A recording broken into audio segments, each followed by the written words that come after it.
Okay, but I'm going to ask a second thing. If you have a absolutely technical necessity to not have your picture on, you know, like you simply cannot do it for some reason, like your camera is broken, or you know you suspect that you will crash the entire meeting if you turn it on, please turn your camera on at least to start with, and let's give it a shot.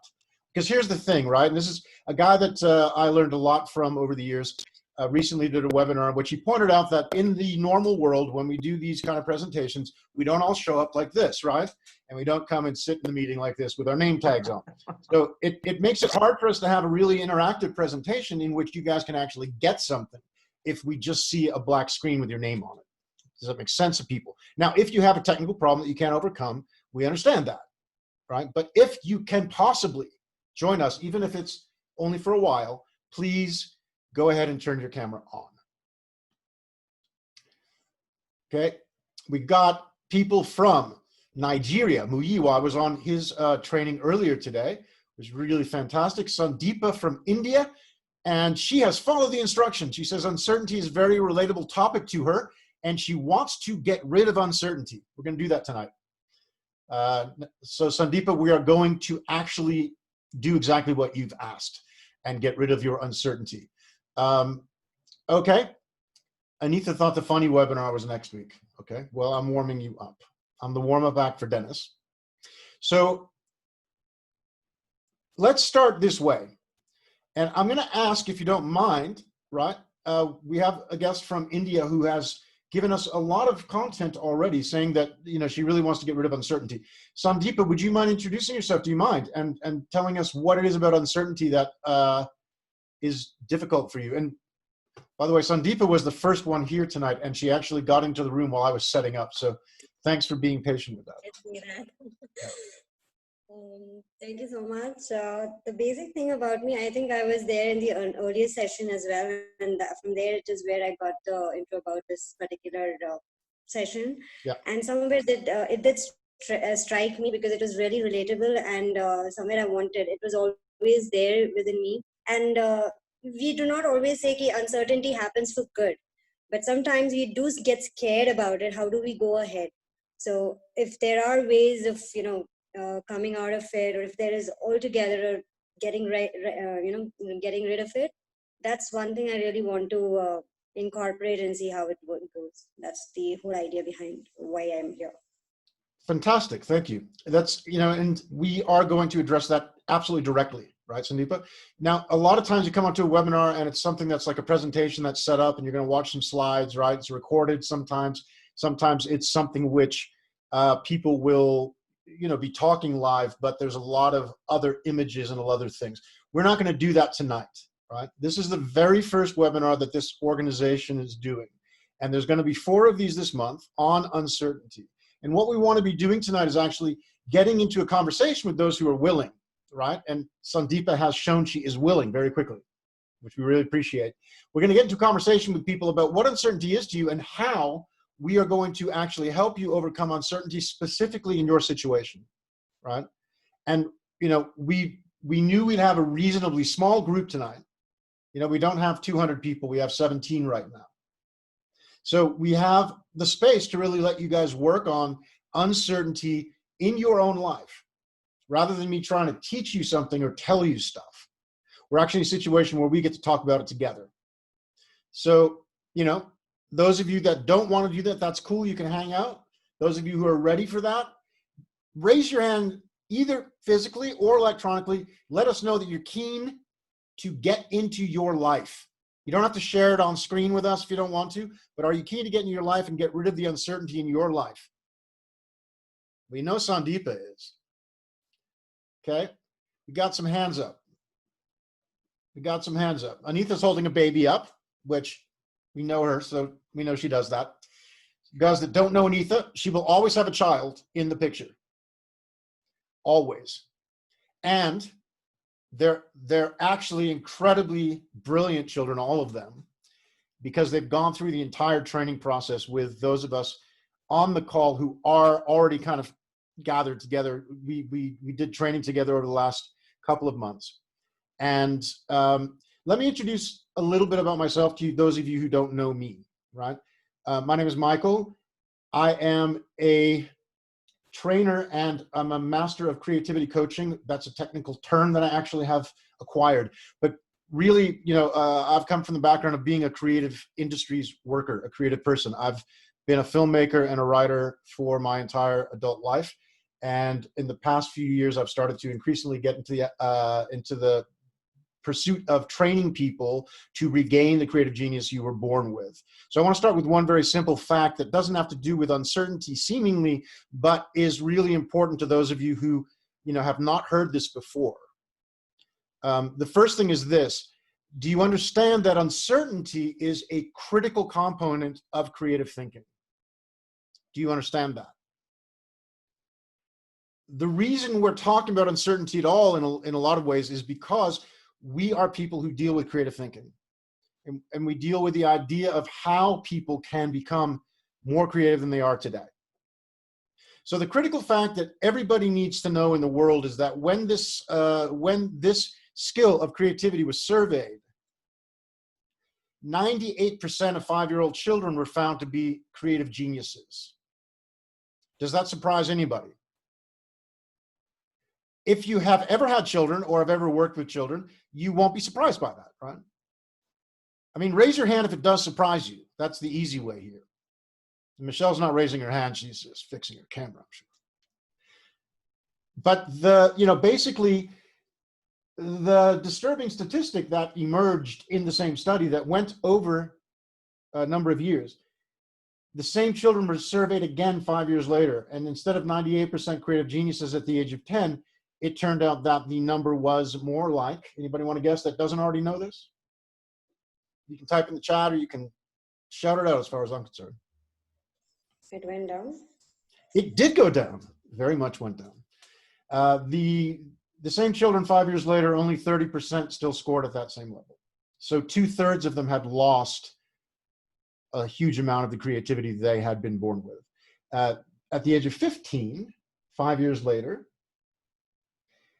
anybody want to guess 5%? where they went from a 98 to 30? 5%? You're a little fast on us. There's only 12%. So at age 15, the average 15-year-old, only 12% of them still have the creative genius they were born with. And finally, 2% of adults. The gentleman that did this survey was a NASA scientist, a psychologist that worked with NASA, and was one of the greatest experts in the world in creative thinking at the time when the study was done. He surveyed 300,000 adults and found that we adults, grown-ups, have only 2% of us are creative geniuses at the level that we ourselves were when we were 5.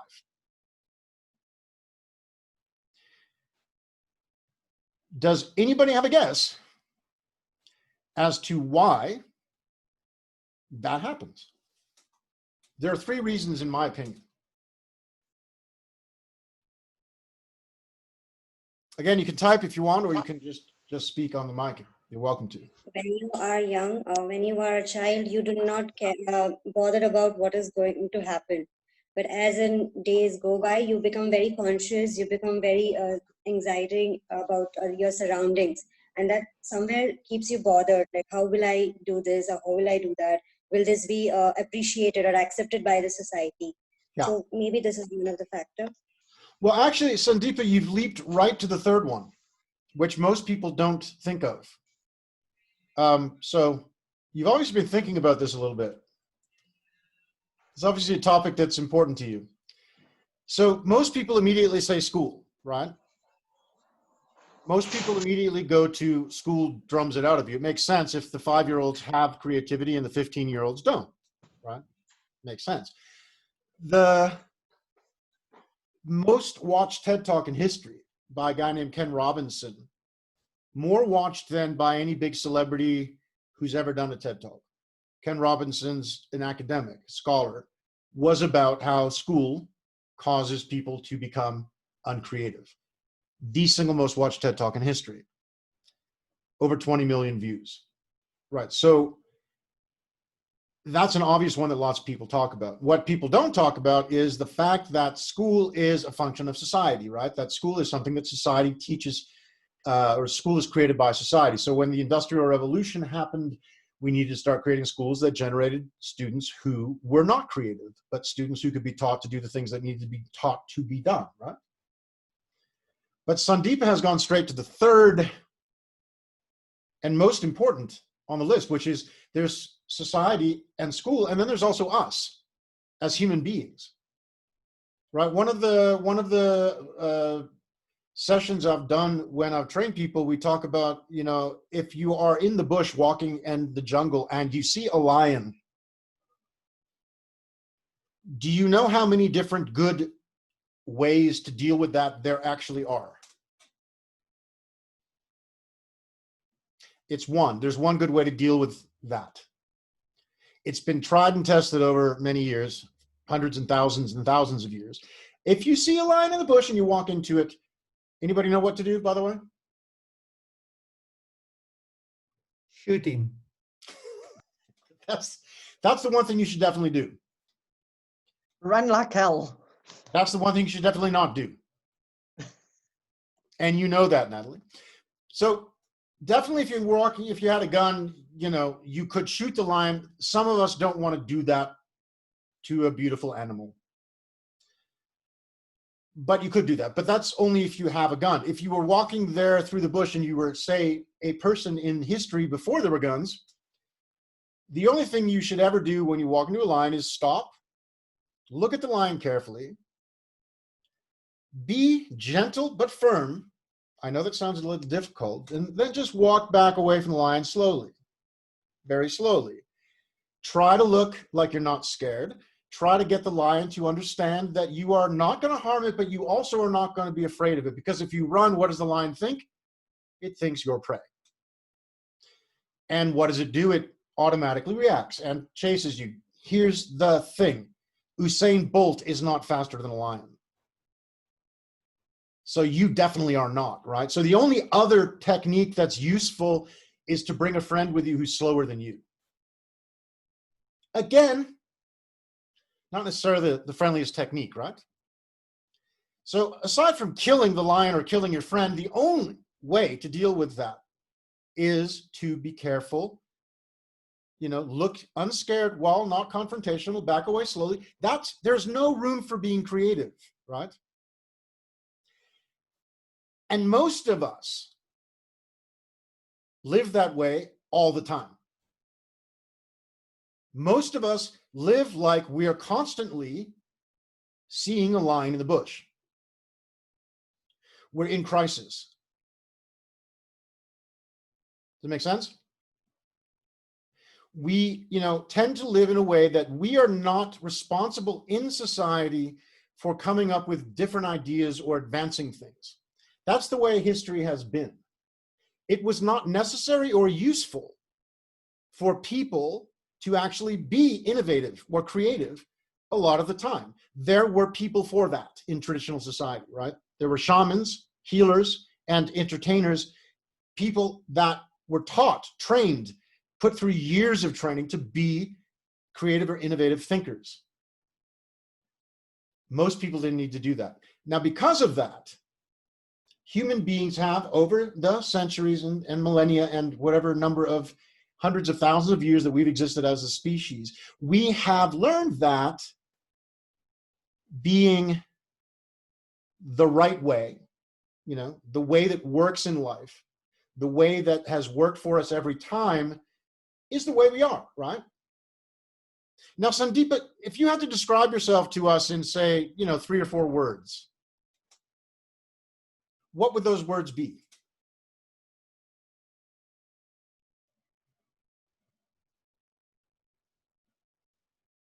You turn on your mic. There we go.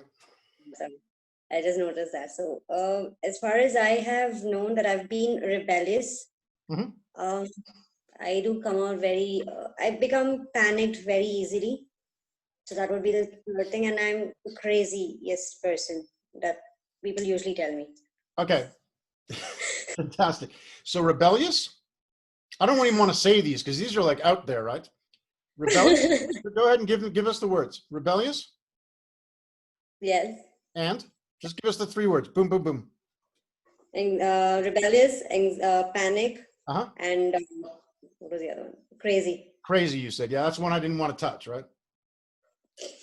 Okay, so that's Sandeepa, and probably people who know her well go, yep, that's her, right? What I'd like you all to do right now, if you have something to write on, whether it's your computer, your phone, a piece of paper, just write down 3 or 4 words that describe who you are. Please. Now, while you're doing that, Muyiwa, earlier today, you were raising the question of thinking out of the box versus thinking like there's no box. And you asked me my opinion on that, and I said, you don't want to go down that road with me. Because the way that we approach things on this call is that you are the box. Right? And the bottom line is this.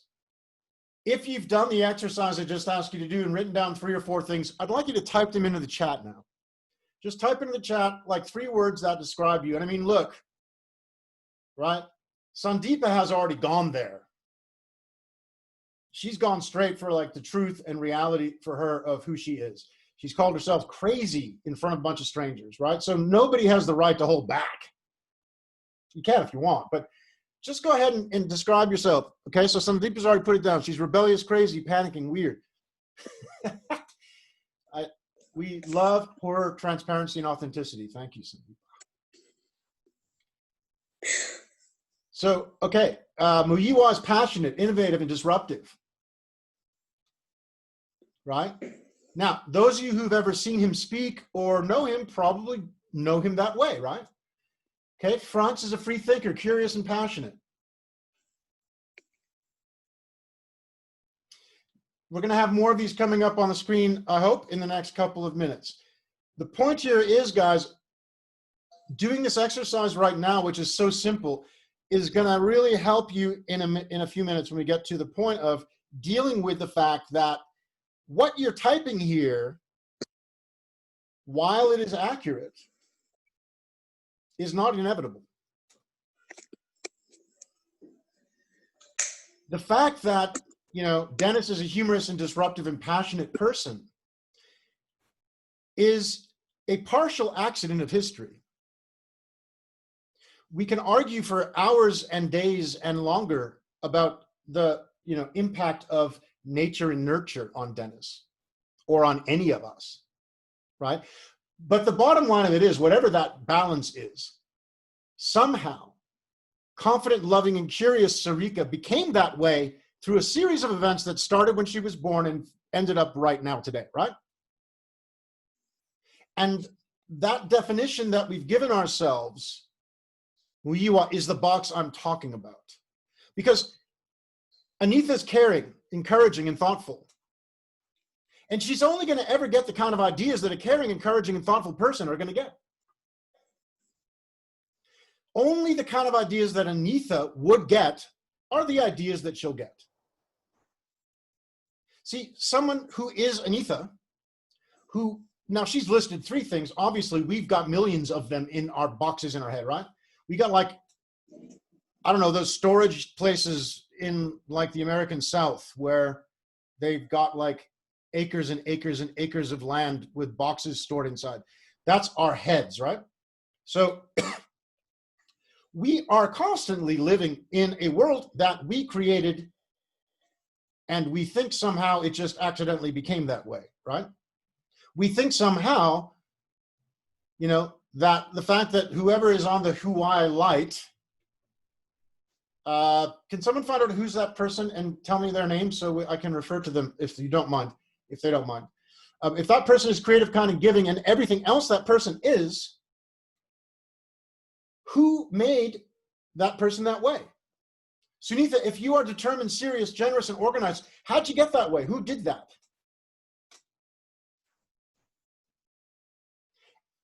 And if Sunitha's not able to speak or doesn't want to, somebody else. Ourselves. Sorry? Ourselves. The way we were nurtured or the way we were brought up, that gave us that way of going ahead. See, I love how Sandeepa goes right to the answer every time. Because most people would actually say things like, my parents made me that way, or my school made me that way, or, you know, whatever. But Sandeepa goes right to the real answer, which is I made me that way. Now, whatever things happened along the way might have shaped that, right? Yes. Whatever things you went through and came across might have influenced your decision to become a certain way. But ultimately, like Sandeepa says, we all have become the way we are because we made ourselves that way. And then a lot of us spend a lot of our time lamenting how we became that way, right? We look at ourselves and think, I wish I was more. I mean, did any of you guys see any of the words going down the chat and think, I wish I was more like that? Actually, there are more words, but it was confined to 4, so I could not write more. No, absolutely. There's millions of them, right? There's millions of words describing us. Each of us is so unique. We are all precious snowflakes, right?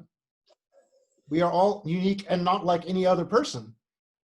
And yet, all of us were born creative. And all of us were born with the ability to form a personality based on creating who we are. So again, when we talk about thinking out of the box, to my understanding, my experience, it's absolutely impossible because we are the box. And we have no idea what it means to think outside of what we are. We can't.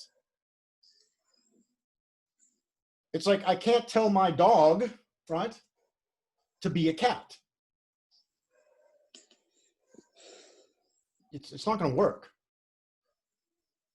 So whoever I've decided I am up to this time, that's how I'm going to think, right? I'm going to think of ideas that would suit the person I am. Does that make sense to everybody? Or again, I'll ask this the smart way. Is there anybody here that doesn't agree with that? You're free to challenge stuff that we say here if you want. I beg to disagree a little here. Go ahead. The way we say, right, like when we say about think out of the box, and then you say that, no, we are the box. Mm-hmm. But ultimately, we are going back to doing the same thing. For example, if there are mundane things of doing, a procedure, if we are going to be ourselves, we still will continue with that. So how is it going to be different? How is it making us ourselves, right? Yeah. So I do not see that saying that it is the box is ourselves.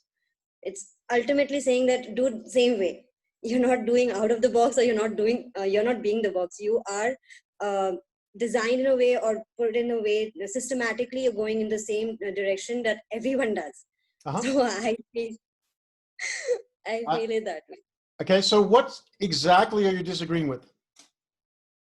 I'm disagreeing with when we say that we do not have a proper way of going. We are not able to find that out of the box because it's impossible to get that one thing, because one person may be good with it, but the other person may not be. So I beg to, I'm disagreeing with the fact of saying we cannot find that out of the box, because out of the box can be different from different for everyone. Yeah. What I'm saying, though, I want you to get really clear what I'm saying, right? What I'm saying is that you are a box. You built the box. Yeah. You can change the box, but you can't think out of you.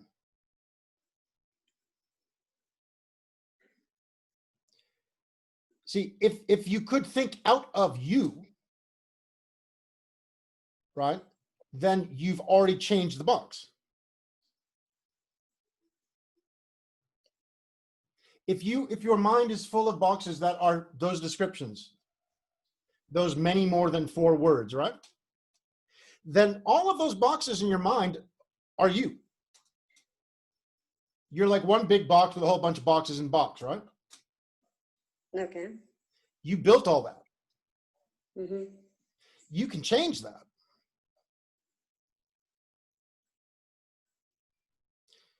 But you can't just be not that, right? It starts by you getting clear on what the box is that you are. Yeah.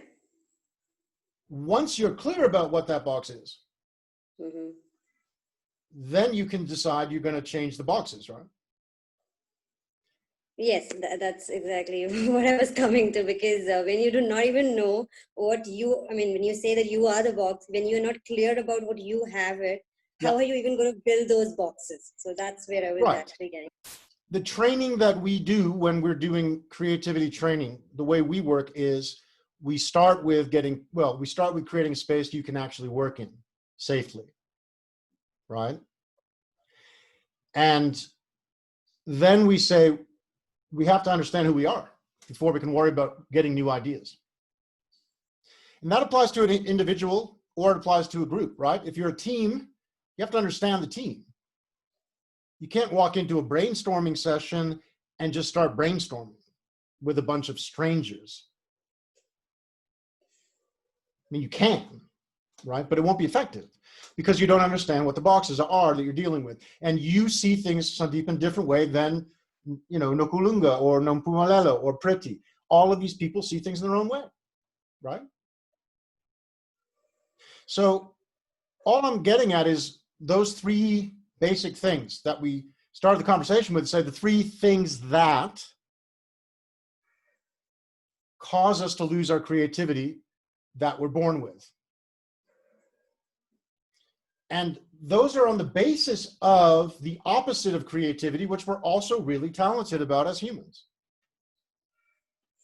Dennis, tell us what that is. You have to turn your mic on. Sorry, just say that again. Sorry, Michael. When we look at the fact that we are geniuses in creativity when we're born, right? And then we take that genius and creativity and lose it because we're also geniuses at one other thing. Mm-hmm.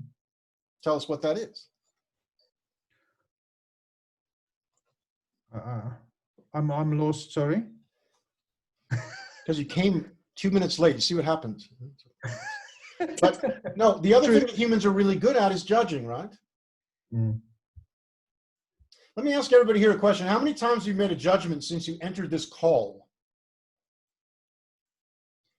Do you like me? Anybody here judge me based on my race, gender, age, the way my hair looks? I didn't shave. Did anybody make any judgments about that? Not Sandeep. How many times today have you made a judgment about the world around you or yourself? How many times? If you can count it, I don't believe you.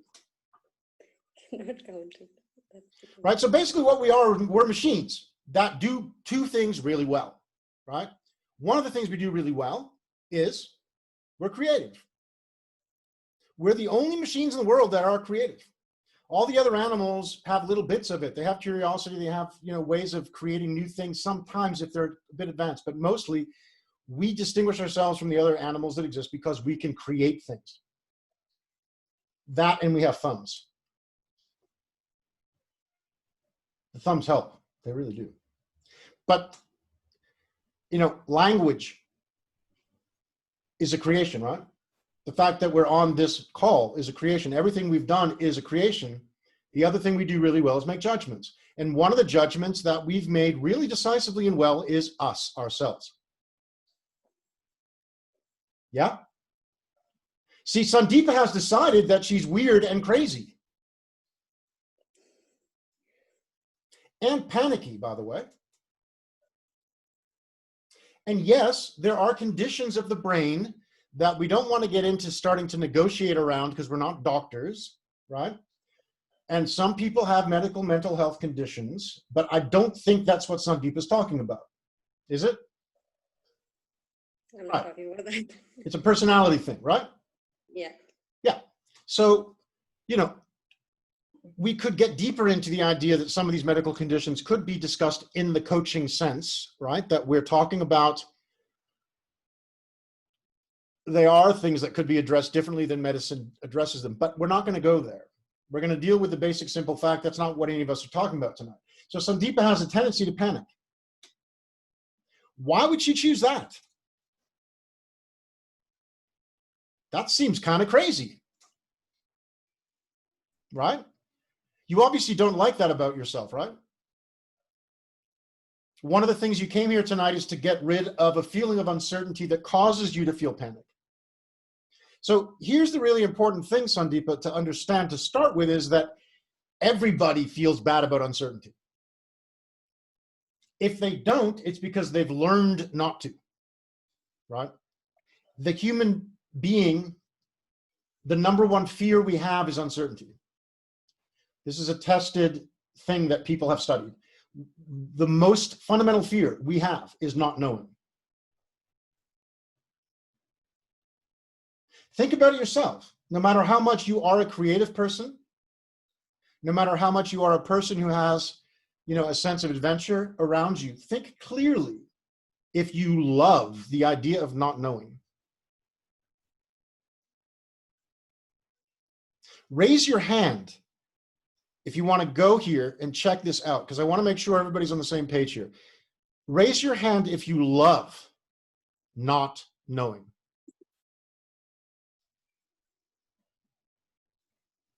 Natalie, check it out. Is there anybody with their hand up that I'm missing? Cannot get your question. Yeah. Michelle James.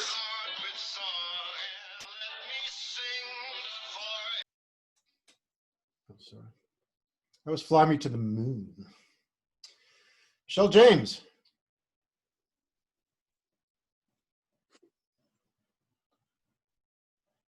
I'm sorry, I did not hear you. What exactly did you ask us? Okay, Frank's had a question as well. I think Michelle is just raising her hand to show that she's not. Michelle, are you raising your hand to show that you love not being certain?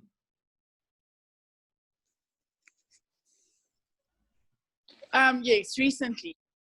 Okay, tell us about that. Tell us about how you love not being certain. Well, it's about my comfort zone. I was like, I really like to be in my comfort zone, and I controlled everything to make sure that comfort zone was there.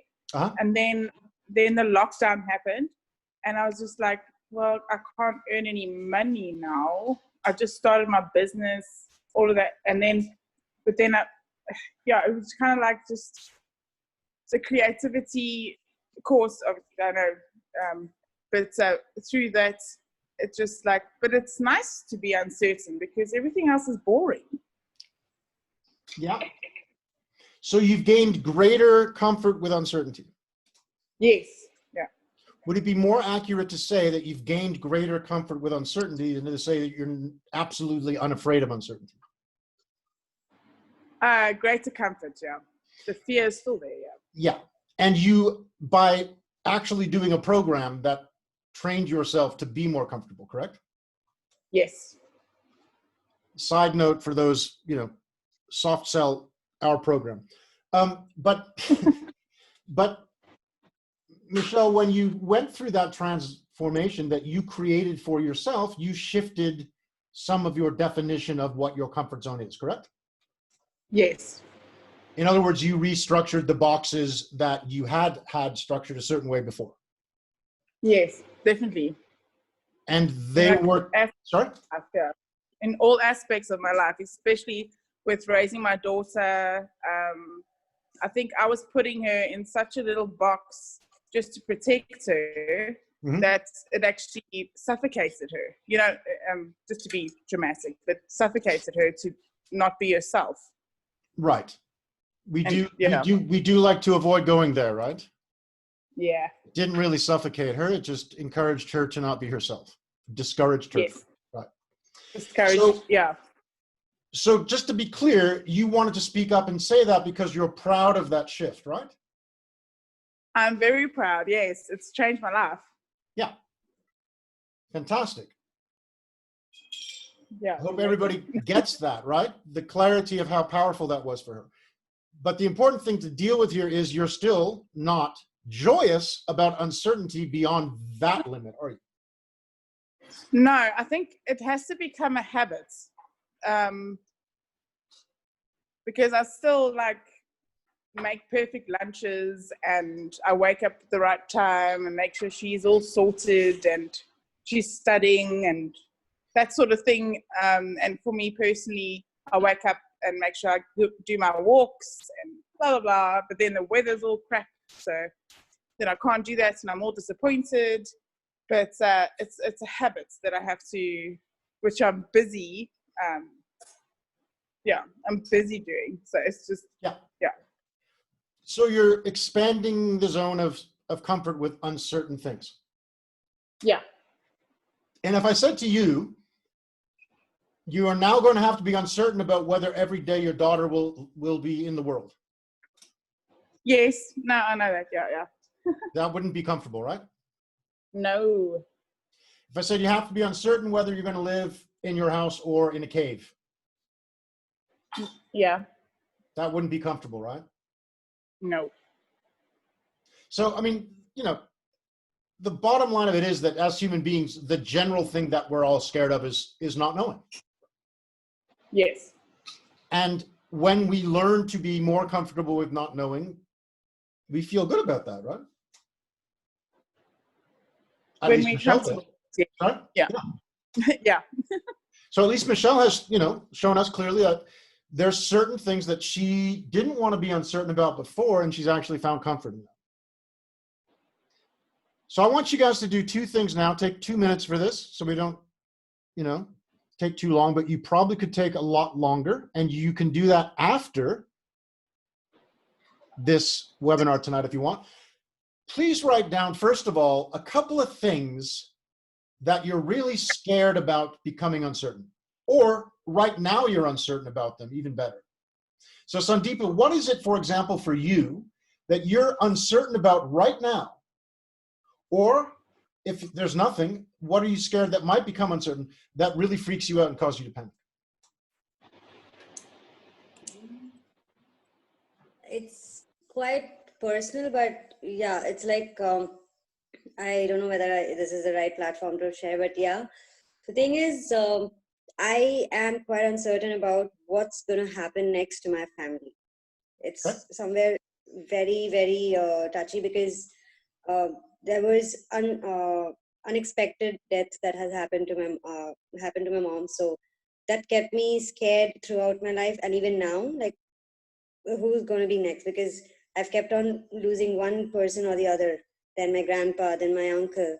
So this is one thing that keeps on getting onto my head, and every day becomes a very scary, a Okay. nightmare. So yeah, that's a major thing. So you've lost people in your family who are important to you, and what scares you now is you don't know who's next. Yeah. Okay. Thank you for being, open and sharing that. And this platform is open to anything. It's really up to the people. One of the things I want to be clear about, guys, here is please don't go away tonight and start telling people that this woman named Sandeepa shared about her family, right? That's not what we're here for. Yeah, let's just keep it here. Thank you for letting that be out. Thank you. Yeah, exactly. So I mean, yeah, you can share with your friends something that happened, say that, you were in a conversation and someone said they were scared about their family, but please don't identify who that person is or talk about where they're from or what gender they are. It's not important, right? What's important for you really is to think about yourself. What is it for you that, like for Sandeepa, freaks you out, that you're uncertain about it? And I'd love it if people would just type in the box one thing that makes you, uncomfortable or scared, that you're uncertain about it. And I mean, guys, honestly, I could sit here for 4 or 6 hours and have conversations about uncertainty and all the different folds and corners of it. Some of you may have read what I posted online before this. Some of you may have watched a very short little, very superficial in a way video about uncertainty that I posted to promote this evening, right? But we are going to talk for about 4 hours on this because we have 3 other talks for the rest of the month. But what we want to deal with is tonight, we want to deal with eradicating your fear of uncertainty as much as we can manage right now, so that the rest of the month is about actually using uncertainty to your benefit. So let's see what we got in the chat box. Got in the chat box, financial stability, future. Well, that's a big one, Natalie. The future. You don't like being uncertain about the future. Nothing specific, just the whole future.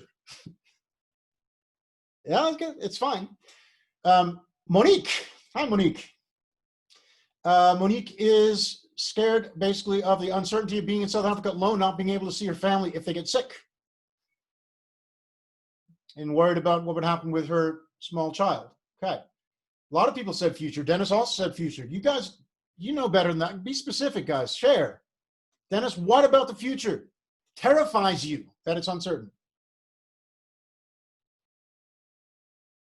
Okay. So, you know, we've had really great participation so far from you guys. Appreciate it. Those of you who are not sharing and stuff, you really don't have to. But you will get more out of it if you share. I hope at least you're doing the work on your side if you're not sharing with us. So don't worry. In the end, please do the work. Pumi, are you wondering what race group I am?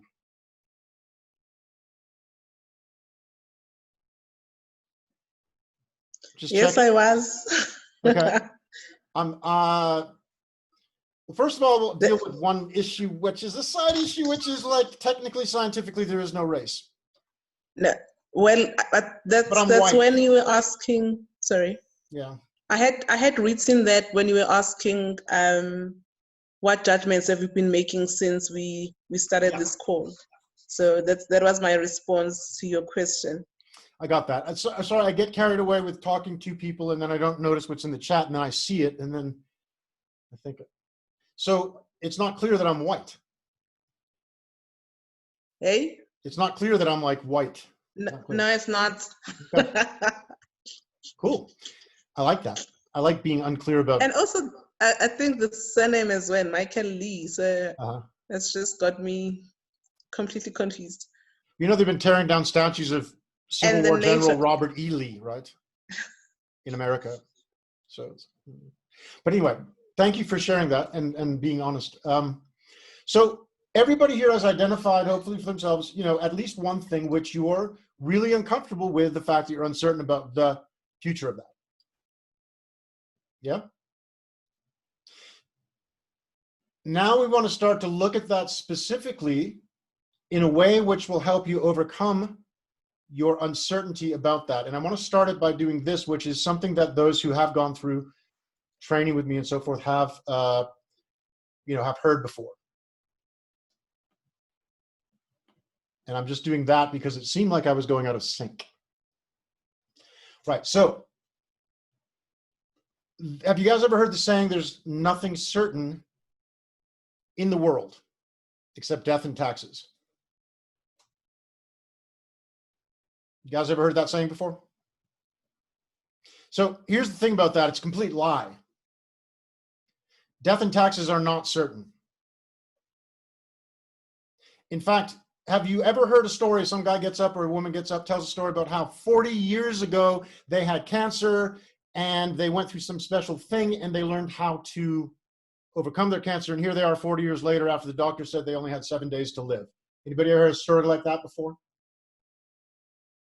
Anybody ever heard a story about a guy who was like in the prime of his life, or, you know, a woman in the prime of their life, they were an athlete, everything was great, and suddenly they dropped dead of a heart attack?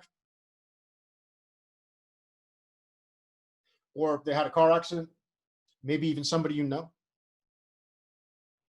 So death and taxes are not uncertain.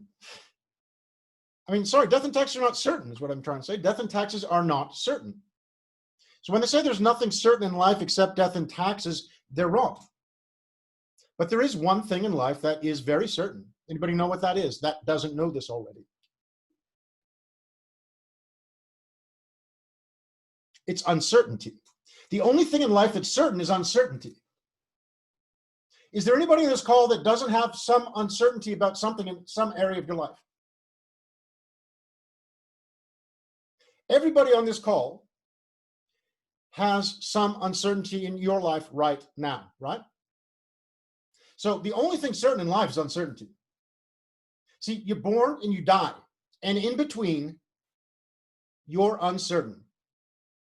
You live your life uncertain all the time. Don't you?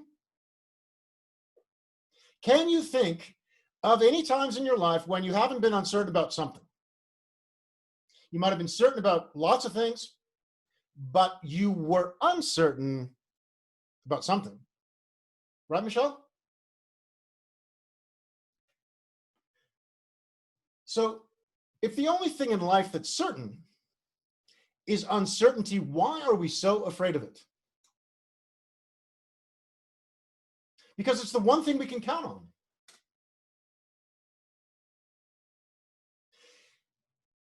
Why we're so afraid of it is a really big question we should all be addressing. See, Sandeepa, can you control in any way that thing you're afraid of? Sometimes uncertainty makes you stronger. Okay. It's not about getting scared, but it's about the things which it's obviously out of our control. Yeah. Things that cannot be controlled, and that's why we freak out. Yeah. And how we come out of it is what is the biggest question. So that is the scariest part, because we do not have control over it, and sometimes we cannot avoid it as well. But the outcome of it, how the resultant is going to be on us, is the biggest dilemma and biggest freaky thing that happens to any person. Absolutely. And yet again, Sandeepa is going straight to the conclusion. You actually, Sandeepa, know the answers, right? You guys notice that she really knows. Laura Shittis, thank you for coming. That is some serious social distancing. You're wearing a mask on camera. Wow. Okay. So here's the thing, everybody. Look at that thing that you are really, uncomfortable with being uncertain about. Fix that in your mind very clearly, because in the next few minutes, we're going to flip it around very fast. Okay? Are you up for that? You willing to do that? So, see, some people are just saying that things that are out of our control are scary, right? Here's the problem with that. Everything's out of our control. They've done a lot of studies around uncertainty. Here's a couple of the results. They did a study of women who were being tested for breast cancer. And they studied only the women who found out that they had it. The levels of stress in those women were highest when, do you think?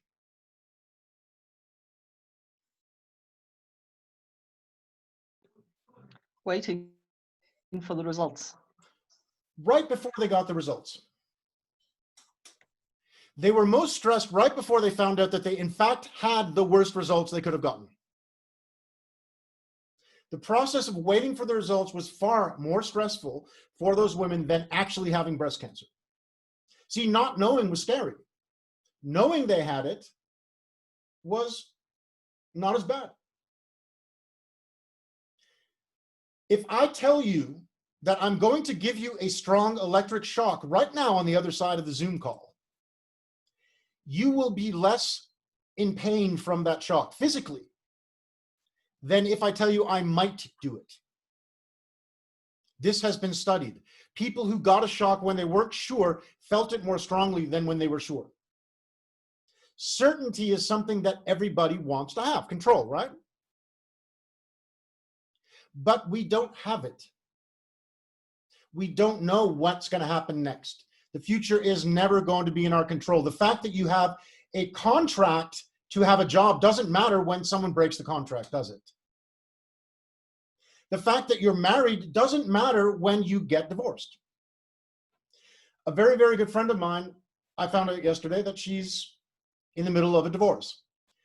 She called me today to tell me more about it, and it turns out it happened really fast. It began at the beginning of the lockdown, and a couple of things happened, and in the last few days, it's gone from like trying to fix it to like done, right? And she's really centered and clear. For 3 months, she was all over the place, as she described it to me. This is a real experience that my friend had that I just found out about today. She was really not okay for a long time, for 3 months. But now, this week, she's centered, she's focused, she's okay, she's clear. And that's because she knows. that her marriage is over. But she spent 5 years in her marriage thinking that that was the answer to her life. And one day she woke up and it wasn't anymore. So the idea that somehow the marriage was going to make it certain is insane. The idea that having a job makes your finances certain is crazy. Predictable, maybe? Maybe. But any good gambler knows, right? A gambler who goes to a casino and plays, they know they might lose even when they should win. Any professional gambler is never going to walk out of a loss and say that it was not right, because they know that even the best hand that has a 99% chance of winning statistically can still lose. And that's why they're professional. So if we become professionals at our own lives, right, then we would start to understand that being uncertain is just the way life is. But here's the thing, right? Does everybody on this call have an experience in some part of your life of uncertainty that's important to you that you're scared of? Now, can you please turn on your camera and show everybody the picture of your uncertainty?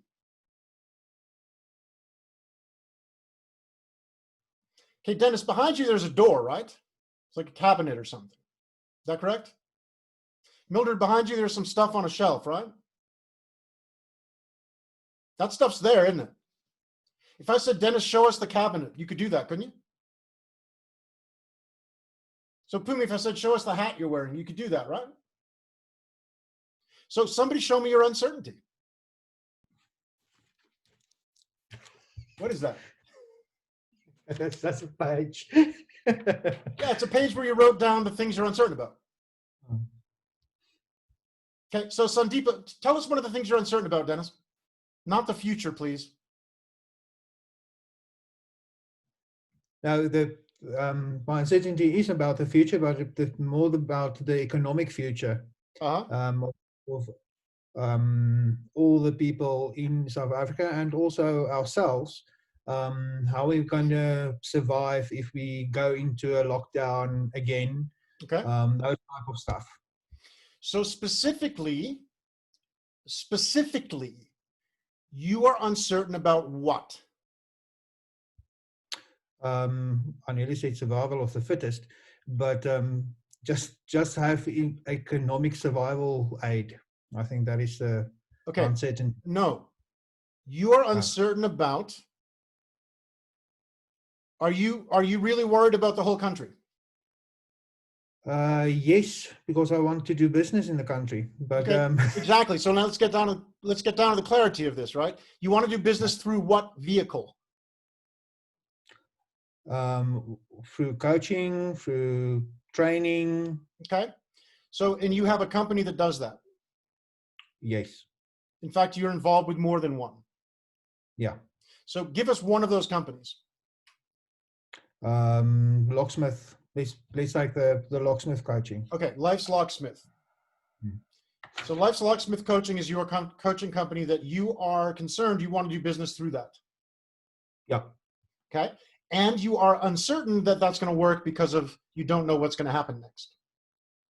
Yeah, and if people have the ability to really make use of and paying for the services. Yep. So that really upsets you, right? Not upset, but it's something in my mind. Yeah, the uncertainty of whether your company is going to be able to do business in the next period of time causes you what? Fear, anxiety, worry? Doubt, mainly doubt, and of course uncertainty. Okay, so some doubt, and the uncertainty we got. What emotion does it bring up for you? Doubt and what else? A bit frustration. Okay, because you want to plan ahead, then you need to take a lot of scenarios into play. Okay, so frustration. Mm-hmm. And what else? I won't say not having any hope, because I believe there's always an outcome. Mm-hmm. But That's your belief, but how do you feel? how do I? Oh, yeah. Oh, sorry. Um, um, I think a bit tired as well because at the end you are putting in so much, and you're not certain that it's going to really the investments are really going to show up. Okay. So you would say frustration and exhaustion, tiredness. Absolutely. Okay, great. So who here would like to quickly help me demonstrate something?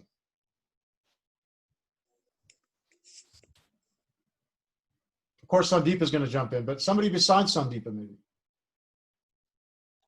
Monique is happy Okay, to Monique. do so. Monique, can I ask you a question? Sure. Does Dennis's, do you get frustrated and tired when you think about Dennis doing Life's Locksmith? No. And the uncertainty around the future of his company, does that really make you upset, frustrated, and tired? Not in the least. Not in the least. Okay. Probably similar to most people on this call, unless you're some kind of extremely weird empath, right? She's knocking out the competition. That's why. Yeah, basically, stuff that really concerns Dennis is not going to really concern anybody else, unless they're partners in the company, right? Right. Mm-hmm.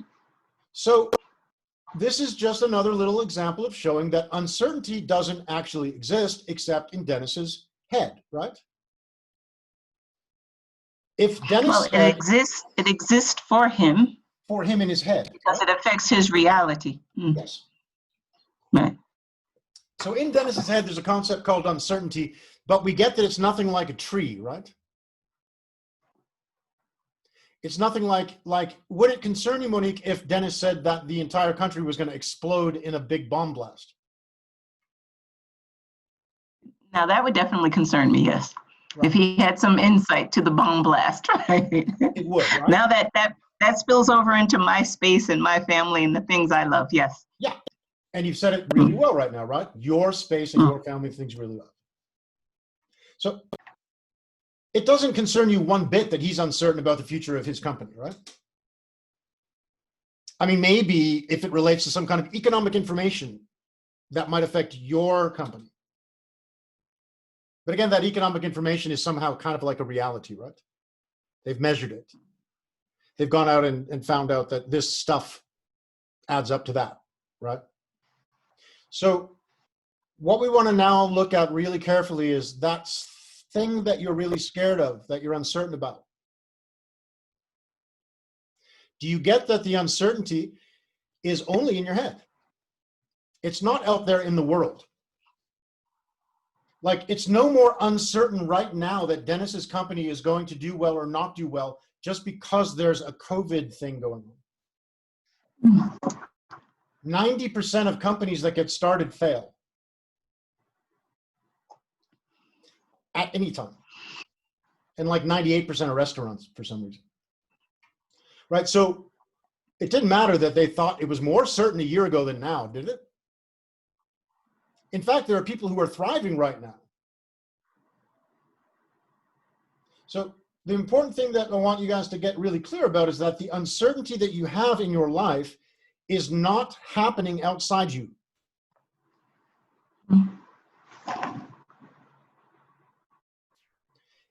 And you might resist this. Like, you know, Sandeepa might think, no, but she doesn't know who's going to die next in her future. Well, join the club, right? Not to be insensitive or whatever. None of us do. You simply care about that particular bit of uncertainty you have more than other people do. Some other people don't care as much about that as something else. You know, Donald Trump probably doesn't care as much about who dies in his family as he does about other things he's uncertain about. Like whether he's going to get elected or not. Although he's probably not, well, let's not go there. But the point is, right, that the uncertainty you have around the thing you are most stressed about or worried about is your own uncertainty. It is not uncertainty that actually exists outside you. The world is as it is, right? Outside my window right now, there's a tree and it's there. And if I go outside and like slam my head into it, it will hurt me. It will physically hurt me. If I do it hard enough, it will break my head open, right? The uncertainty in your life isn't like that, is it? So, although the uncertainty in your life is the only thing that is certain, it's only certain because you have it.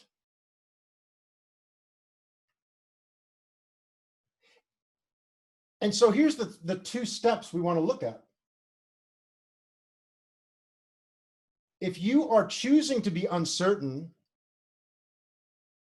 as an experience, right? Because certainty or uncertainty doesn't actually exist.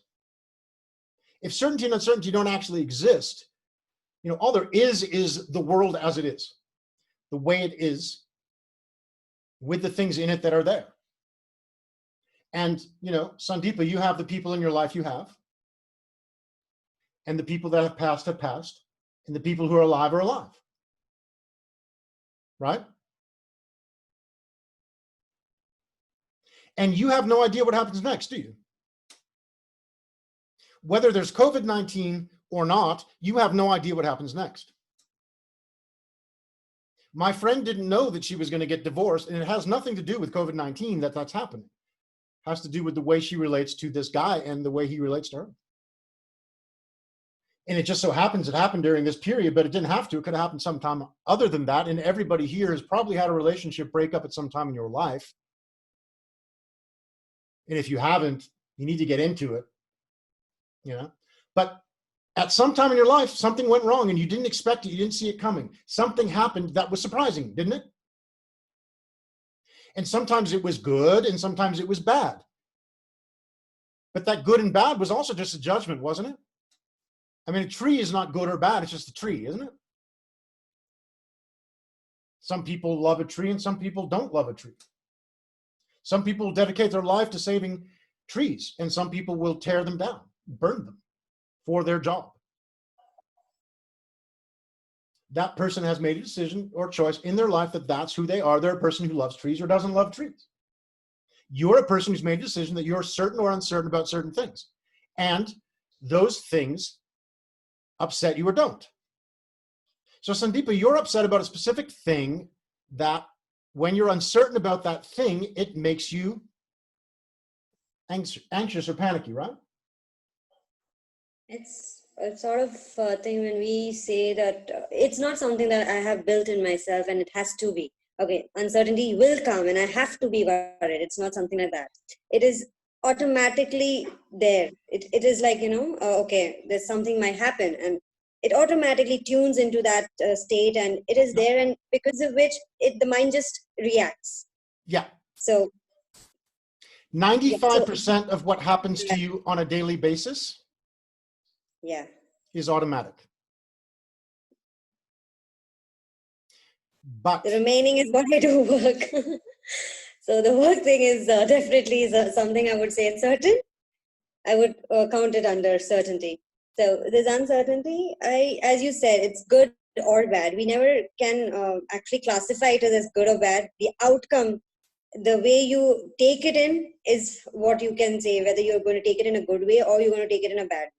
But still that uncertainty prevails and it will still make you scared. Well, after that, how do you react is defining it as good or bad, right? Right. And take it back a step.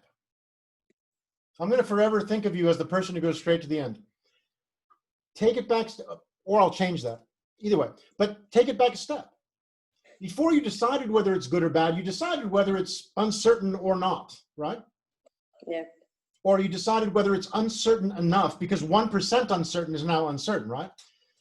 That's why the only thing we have is uncertainty, because it's the only experience we have is something is measured against how uncertain is it. Before you decided whether it's good or bad, you decided whether it's uncertain or how uncertain it is, right?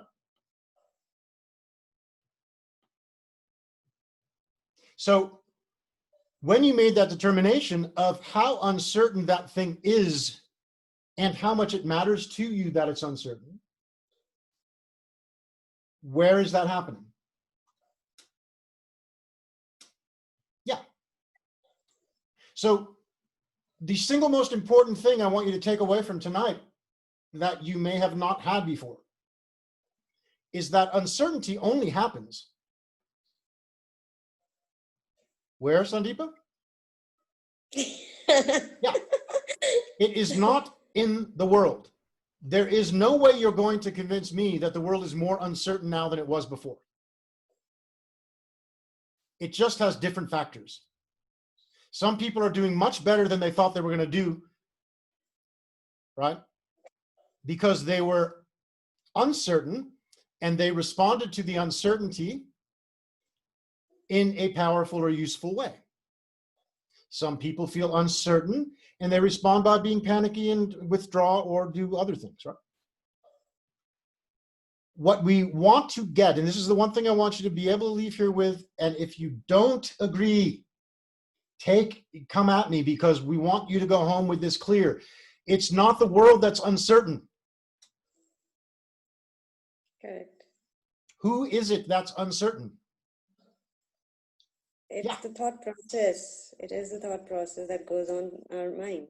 We are uncertain. Human beings are going to always be uncertain. And we will always be afraid of it at some level. And if you can really get that, right? That there is no uncertainty in the world whatsoever. It simply is the way it is. Things happen and, they don't fit your prediction or your expectation, or you got married.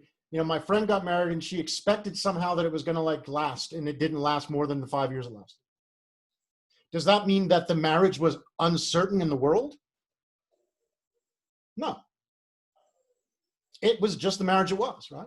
So if you can go home tonight really clear about this point, that the world is no more uncertain now than it's ever been, and it will never be more uncertain than it's ever been, because when we say that uncertainty is the only certainty, it's because we're talking about human beings. See, without human beings, there's no uncertainty in the world. If all human beings disappeared, uncertainty disappears forever. Because who's measuring whether it's certain or not? Humans. I really don't think my dog does that. She just experiences what she experiences. And she might hope for something or feel like she wants some food and then she doesn't get it. Did she experience uncertainty? I don't know. It doesn't seem like it to me. She's pretty certain she's getting food, actually, even when she's not.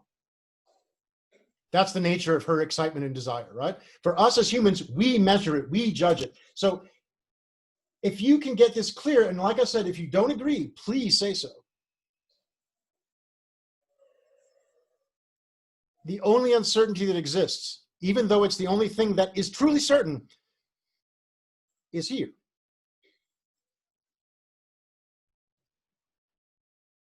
So the only uncertainty you have in your life is in your head. Yes. Now, when you start to realize that uncertainty does not exist outside of you, I mean, sure, other people have their opinions of uncertainty, but we've already seen it doesn't match, right? Yeah. What you're uncertain about, what Dennis is uncertain about, what Laura's uncertain about, what Pretty's uncertain about, different things, and it matters differently. Yes. So when you get clear on the basic fact that your uncertainty is only in your head, it is only a judgment you've made, just as much of a judgment as good or bad for you. Then we can start to use uncertainty to benefit ourselves. And you mentioned that earlier, right? So this is a critical moment in this conversation, right? And I'm really excited that of 23 people who came here tonight, only 3 have had to leave, because this is the moment that we need to deal with. If you are on this call right now and you think I'm talking a load of crap, don't stay silent, because I want you all to go home tonight at least getting this, that the only uncertainty you have in your life is your choice. And it's almost impossible, if not impossible, to get rid of all of it. Just like it's impossible to get rid of your creativity or to get rid of your ability to judge things. You're not going to stop judging things, right? You're not going to stop it. Yeah. No human being in the history of time, I don't think, maybe some great guru that we, all have our opinions about, maybe that person did. But most of us, like 99.9999999%, we do not ever stop judging. It's what we do. So for us to become better people or to become happier, we want to stop judging. We have to learn to do it without stressing about it, right? And in the same way, we're talking about uncertainty. We're not going to stop feeling uncertainty. Yep. But we can stop panicking about it. I mean, why panic about something that is inevitable?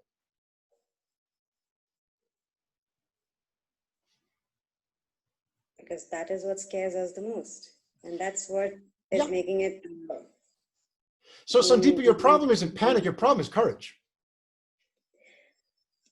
I wouldn't go that far because courage, I don't know whether that's the right word here, because it's something like making you really freak out. And as far as I know, I am not a person like who cannot stand up and take risks. I'm all up for it, and I've been the courageous person. But when it comes to this thing, it is a family, and courage is not the word I would definitely think about it. Well, but it is a fear of. Watch this though, right? As we said, like. Watch this. It's great that you have the experience of courage. Yeah. It's great that you've said you are the kind of person that actually uses courage a lot in your life, right? Yes. Now apply it to this. See, you're afraid of the uncertainty about your family, right? Yep. So instead of panicking, why not apply the courage you already know how to do? See, you've built a series of boxes in your head that define Sandeepa, and in that series of boxes, when you're uncertain about your family, you panic. Yeah. That's what you do.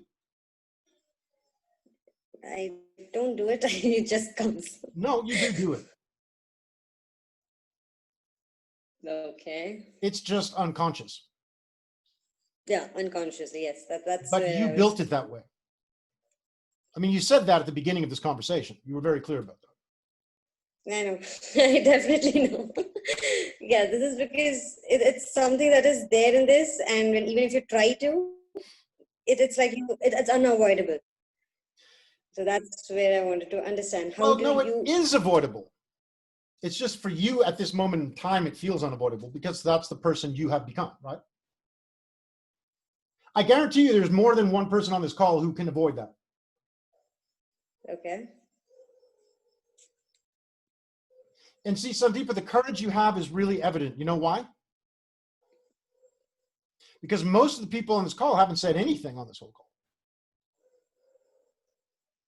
And you stepped right up at the beginning and said, I don't know if this is something I can share here, but poof, right? You're clearly a very courageous person. There's no issue for you in overcoming things that other people might be very afraid of. Okay. Now apply it to your uncertainty that you have in your head about your family. It doesn't mean you can do it like that, right? But if you practice it and build it into a habit, the automatic response you will eventually have is not to panic. Yeah, Dennis. Okay. So, Michael, just to do a summary regarding that is that sometimes it's necessary to look at your uncertainty in a logical way and say, what can I really do about this? And then if we think back about the circles of influence, is that, well, you can leave, accept, or change. And I think it's very relevant that sometimes we need to look at our uncertainty in the eye and say, all right, how do I handle this? And not be afraid to do it. Because that will give you more freedom to say, but okay, I can be uncertain, that's fine. but I don't need to be paralyzed by that. It's easier said than done because this is Absolutely. one of the Absolutely. Always. because because this is one of the thing which I have also tried the same exact things, just trying to challenge it and give it a bit thought about it. But there are circumstances that revolve around that one uncertainty that makes this thing come more often. But Sandeepa, what you need to do, right? Hmm. I mean, to say easier said than done is like one of the basic truths of life. But everything that happened started as something you said. If not out loud, then in your head, right? Everything in the world, like the Bible begins, and I don't know about other texts, but I think all ancient texts talk about creation coming from language in some way, right? We create our lives in language. You said you are weird and crazy. In words, you said that. We hear that in words. You hear yourself say that. Yep. And when you say you're uncertain about something and that uncertainty is making you feel not particularly good, it's words that are causing that. So before you jump to the end, right, you're clearly a very smart person. And probably everybody in this call is a very smart person. I know a lot of them, and the ones I know all are, right? The ones I don't know probably are, because why would they come and spend 2 hours talking about this, or an hour and a half, and we're almost done. Stop being so smart for a minute. Just deal with one simple thing. The uncertainty you have in the first place isn't real. Stop jumping ahead of that to justify why the uncertainty is okay. Get the fact that the unreal uncertainty you're dealing with is causing you upset. Yes. And it's not real.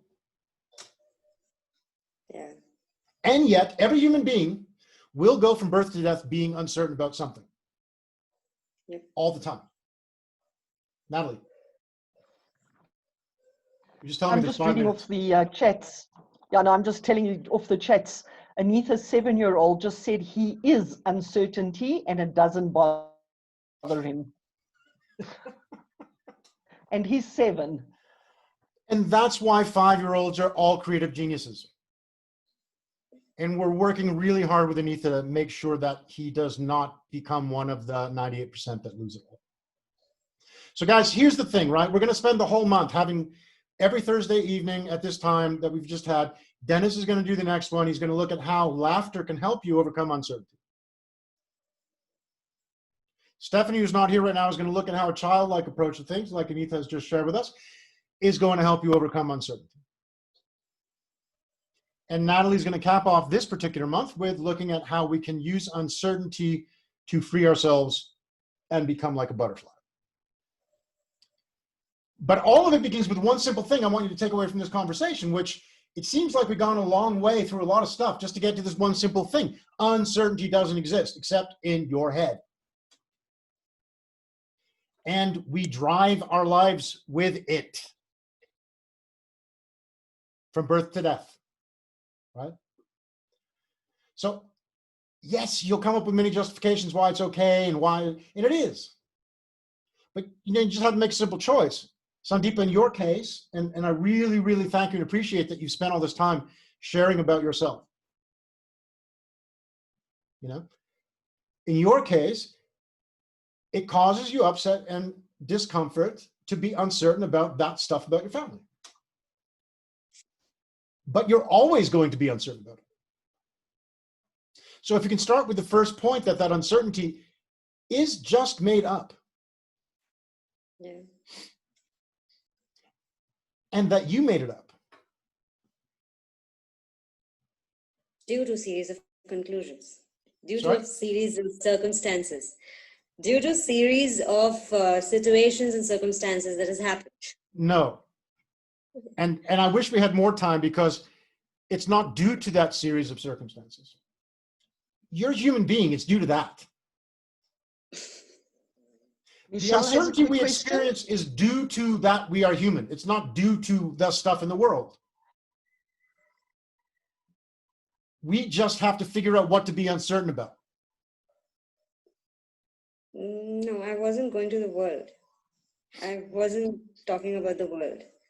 I was talking about the series of things that has happened with me and with my family. In the world. Those things A in my series of life. things that happen with your family in the world, not in your head. But it is in my life, not in the world, right? That is nowhere your related world. to the world. In your world. Yeah, in my world. Yeah, exactly. In the my real world, in reality, people really died and stuff. Yes. That really happened, right? Yep. And it has nothing to do with why you're uncertain about that. Yep. Just an accident. Yeah. You just happen to choose that thing. Because everybody on this call has uncertainty about whether their family is going to die next. Yeah. Agreed. Every single one of us. And yet, not all of us find that to be the most stressful thing. See, I want you to just try this on for the next week until you join us next week, because I'm sure you are coming back, I hope, because we really want to see you here the whole month. And Natalie's going to quickly tell you what happens if you come to every one of these. Because we want to build from this 20 people to next time 50 people, and the next time 150 people, and then the next time 300 people. Right? But only those of you on this call got the whole thing. So all I want you to take away from this for the next week, just Michael, take this and Michelle just try it on. Michelle has a question. Well, okay, but I'm not going to address it yet. I'll come to a second. That's fine. I want you to try this on and keep it with you just as something to consider. You are the one making up all the uncertainty in your life. And you always will do it. And at the beginning of this conversation, you said something profound. You said we can actually use it to our benefit. Yeah. So you're making it up. So why not use it to your benefit? I said like few of it adds up to our benefits. Few of those uncertainties do make us stronger person. And it's like an experience that we needed in our life. So yeah, that was the statement that I've made. Yeah, let's stick with, for now, come back to the beginning and just stick with the uncertainty you have is made up by you. Yeah. And it's your choice whether to make it panicky or powerful. And don't jump to the question of, but it's easier said than done. Yeah, it is. It's gravity. It's easier said than done. So how much do you want to do it? How much do you want to release that panic? Like majority of it? Yeah, I thought so. Michelle. I was just wanting to ask, because oftentimes in my life, maybe same situation happens, and then you predict what the outcome will be, and you can't be certain of that outcome, but you're kind of certain because it's happened before, and it makes sense, well, in my brain, that it's going to happen again. Yeah. Yeah. So when it comes to like possibly losing family, or because I don't know the situation, but could it be that you're predicting because someone did something, and then the consequences of those actions will be X? It's about predicting stuff. Yeah, we are judgment machines. Yeah. Everything that we experience, we're going to try to put into a box of some kind, make a judgment about it. It's very hard for us to just experience it. So yeah, you'll take a couple of experiences and turn that into a law, right? Yeah. You'll turn that into a pattern. It's not a pattern. 2 out of a million is not a pattern. No.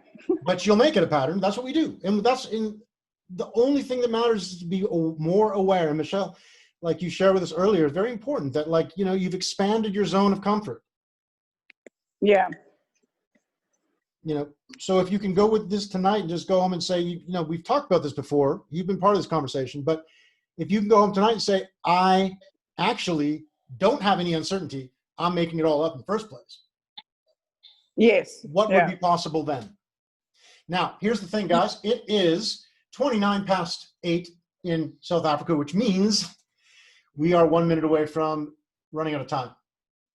So here's what I want to do. I wanted to show you guys a little bit more about what we're doing so you can choose to participate in it, and also tell you a little bit more what's going to happen.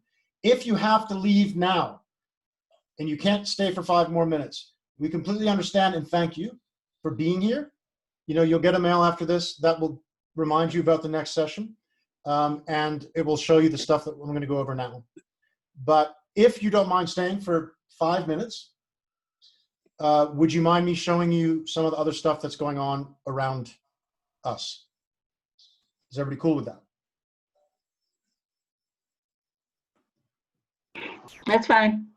Thanks, Go Monique. for it. Mhm. Okay, so I'm going to just share my screen.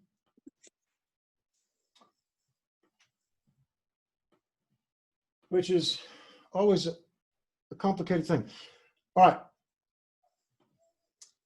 I'm going to send you a link to this for now. And let me start with this actually. There's a McKinsey study I'm going to send you guys as well, which has some interesting points we're going to address later in the month, which I wanted to go over tonight, but I did not. So we have just recently started something we're calling the Innotivity Institute. And don't worry about what Innotivity is. In short, if you go back and watch some of the videos that I've put online, it explains what it is, but it's basically taking creativity and innovation and putting them together, and dealing with the fact that they're ultimately really the same thing. So we've got this thing called the Innotivity Institute, and we really are just starting it like in the last few days. It is created by a group of people who are now certified creativity coaches. And we're using the term creativity coaches, but really innotivity coaches because they deal with creativity and innovation. And you can see Natalie is here. And I'm there at the bottom somehow. But anyway, we're building this page right now. So by the time you come next week, this will actually be a completely functional page, and we'll have lots of information. But we're going to send you the link to this page in the beginning of next week when it's ready. For now, we're going to send you a link to this. Has anybody here seen any of the videos that I've been posting in the past week during July? Has anybody seen any of those? Please tell us if you have. Hello? Okay, now I know Dennis has seen them because he commented on them. So, okay, Anita's seen them. Monique's seen them. Wow, okay. So if you haven't, you might enjoy them. They're really short and really easy to get to on LinkedIn or YouTube. I'll send you the way to do that, but you can also get it on this page. Then the other thing that's really important that I want you guys to know about in the future, if you want to do any of this, we have a creativity training, which is an 8-week training, and it is entirely automated, so you can do it at your own pace if you want to do it slower. And then there's a very short version, which we're going to send you. It's a 1-week version. We're going to send you, everyone on this call, a link to do it for free. So it's normally $29, but we're just going to give it to everybody who's on this call. We're going to send it to you so that people that watch this recording later don't necessarily get that, right? But people who actually came here, participated, and were part of this conversation, we're going to send you that. And at least it'll give you some insight into what Innotivity is about. Finally, for those people who are coaches, these guys became certified coaches by going through a training, so you'll see that there. But there's lots more fun stuff on the page I'm going to send you. And one of the criticisms that I've gotten from people in the world is there's too much stuff. So I want to take you through it real quick. Got the webinars we're doing now. If you didn't get a copy of my ebook and you'd like one, you can get one by clicking here.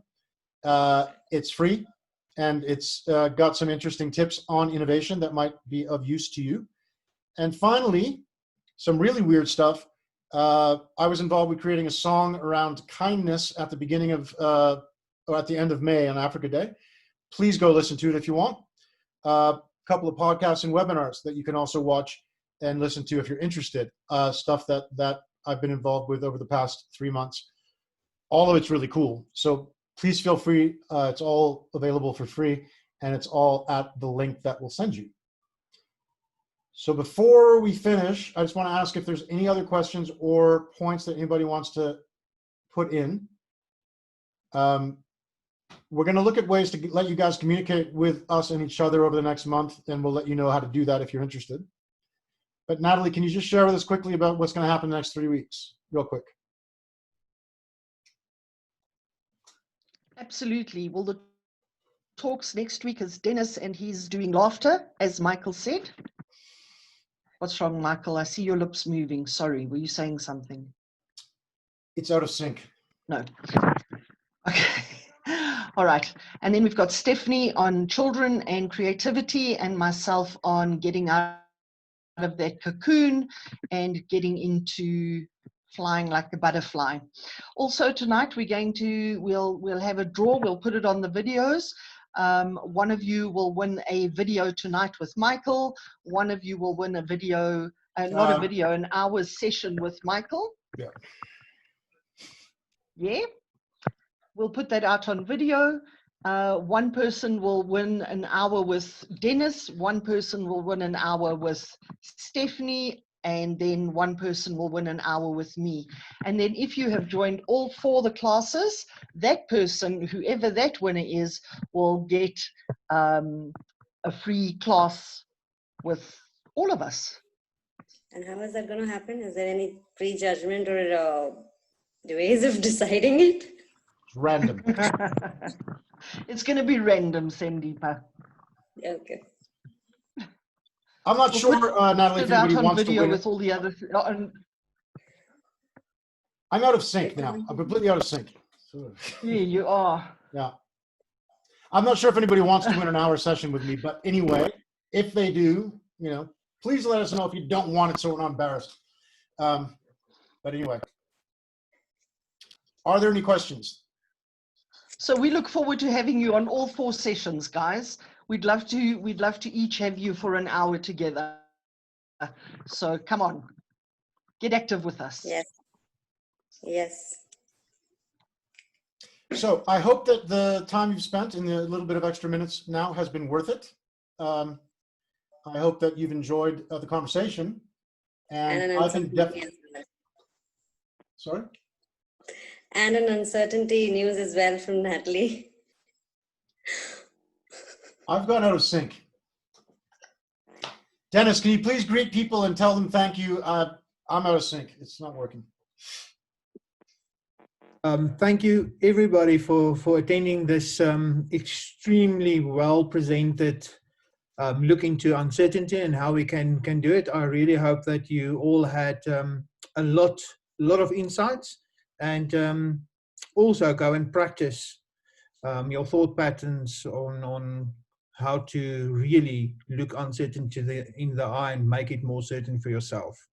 So thanks for joining us, and hopefully you will join us next week, because we are going to laugh and you are going to enjoy it. Definitely. Thank you, everybody. Thanks, everybody. Thank you. Thank for you. the wonderful session. Cheers. Pleasure. Thank you. Bye. Bye. Good night. Michael, please unshare your screen.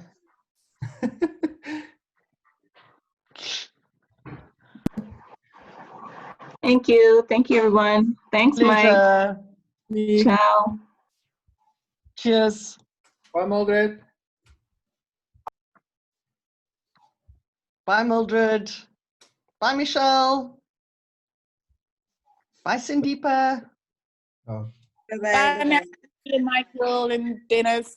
Cheers. Cheers.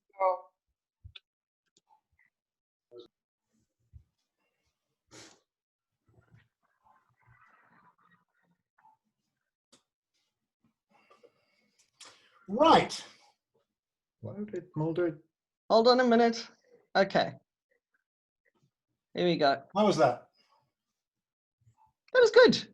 That was really cool. Yeah. Cool. Even I was uncertain. Yeah.